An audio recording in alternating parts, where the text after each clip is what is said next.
In Chapter 4 of Revolutionary Parenting, we're talking about developing character. And we're finally kind of getting into some nitty-gritty specifics of what we're trying to do. In the previous weeks, we were kind of looking at the big picture and the crisis, the doom and gloom of American parenting, and setting some goals and some vision. But now we kind of come down from being, what I call high up in the sky, and we get down to the ground level.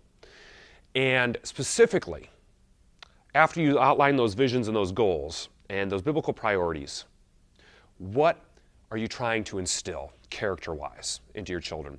I've heard character explained as character is what you're doing when nobody's watching. And that comes to not only maybe things like being respectful, doing the right thing, being trustworthy, but those types of things. And how do we instill those in our children? And how do we get them to figure out who they're going to be and who they are? Many of you work in a workplace with maybe somebody kind of around my age, maybe 25 to 35. And I've heard a lot about the character, or I'll say even lack thereof, of people my age in the workplace. A lot of us want to be CEO in the first 15 minutes. We want to just be given respect and not have to earn anything and just be everything handed to us on a silver platter. And a lot of us don't want to maybe do the extra work that those before us have had to do to achieve the success and the notoriety that they've been able to succeed.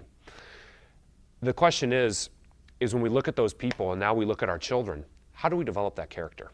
Because character is not going to develop in a vacuum, and we're not going to be able to say once or twice to somebody, well, you should be trustworthy, or you should say the right thing and do the right thing always. We have to back that up. And a lot of it is our children are going to be fairly good representations of who we are. And so the character traits that we display as parents, if they're not displaying them, if we're not displaying them, our children aren't likely to display them. And then from there, what's your plan? What's your plan to regularly instill character? Some things you're going to have to do is do some assessment of your children. What are some character traits that you feel like they're doing well? Note those, compliment them on, encourage those. Then also assess which ones aren't they showing. Maybe they're not very merciful. Maybe they're not very caring. Maybe they're not very patient. And spend some time assessing those and trying to address those, not only maybe outside of the moment, but as well as in the moment of how you're going to maybe curb some of these character behaviors.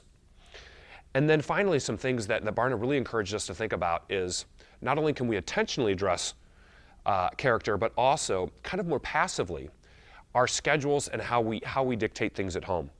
Having regular chores for your kids to do is something that's going to build character. It's going to teach them that sometimes they're not going to feel like doing something, but they're going to have to be responsible.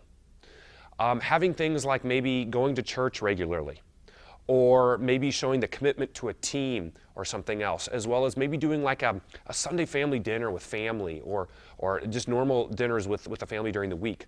Those types of things, saying, you're required to be here, is going to build character in your children. And they're going to fight, they're going to resist, they're not going to want to always be there and do those types of things. But those things are very important in developing character. And we definitely want, or at least I feel we want to have children with good character. And it's something that's going to have to be ongoing. And it's something that we can't just, start to talk to them when they're 25 and they're finally out on their own, saying, well, you need to have some character. It's not going to be that simple. And so hopefully this chapter is helpful in building that character in your children.